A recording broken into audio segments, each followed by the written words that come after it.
Have you ever wondered who wrote the Mahabharata? Not just the story, but the greatest epic of all time. The man who did it was no ordinary human. He was a seer, a poet, a father to kings, and some even say an avatar of Lord Vishnu himself.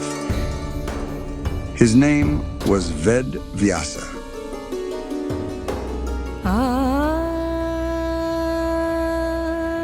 Long ago, a sage named Parashara crossed the Yamuna River with a young fisherwoman named Satyavati. Satyavati's heart pounded. This great rishi's gaze pierced right through her. Parashara knew destiny was calling. On that island in the river, under the blessings of the cosmos, a child was born. But not like other children. This baby was already glowing with divine light. His complexion was dark like the deep night sky, and because he was born on an island, Dvipa, he was called Krishna Dvaipayana. This child was no ordinary infant. In moments, he grew into a young man, bowed to his mother, and walked away into the forest to begin his tapasya. As years passed, Krishna Dvaipayana became the sage the world would call Vyasa, the compiler. He looked upon the vast ocean of sacred knowledge and realized in the coming age of Kali, human memory would weaken. If wisdom wasn't preserved, it would be lost. So Vyasa divided the ancient knowledge into 4 rivers: Rigveda, the hymns Yajurveda, the rituals Samaveda, the melodies Atharva Veda, the knowledge of life and healing. Each Veda he entrusted to his disciples, ensuring that the wisdom of the ancients would live forever. But Vyasa also knew something more. Facts alone cannot touch the heart. People need stories, tales of dharma and adharma, courage and betrayal, war and peace. And so he resolved to compose a living ocean of wisdom, the Mahabharata. Yet how could one man write such a vast epic? Vyasa prayed to the gods, and it was Lord Brahma who guided him. Go to Lord Ganesha. He will be your scribe. Vyasa approached Ganesha.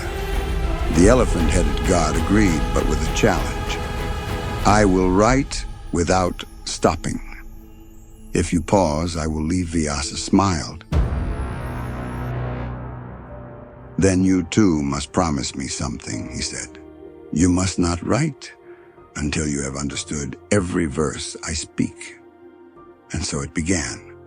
Vyasa would dictate thousands upon thousands of verses, and whenever he needed time, he spoke lines so deep, so layered, that even the great Ganesha had to pause and ponder.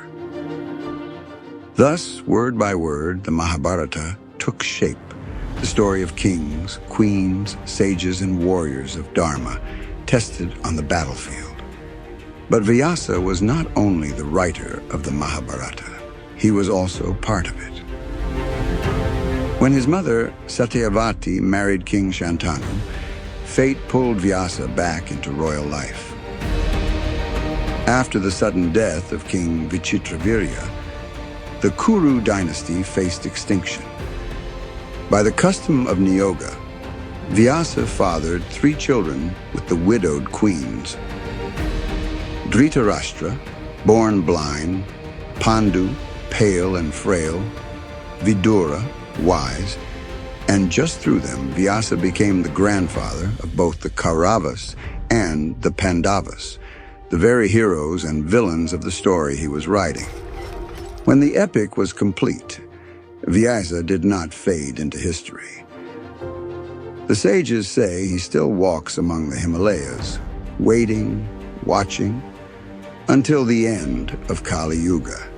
He is remembered not just as the writer of the Mahabharata, but as the voice of eternal wisdom, the man who gave humanity the Vedas, the Puranas, the Brahma Sutras, and the story that still echoes through the ages. So the next time you hear the words of the Bhagavad Gita, explore the tales of the Mahabharata. Remember the man who made it possible. A man born on a river island. A sage who shaped eternity. This is the story of Ved Vyasa. If you're fascinated by myths and mythology, make sure to subscribe to the channel for more incredible stories from ancient times. Don't forget to comment below and let us know which legendary tale you'd love to see brought to life next.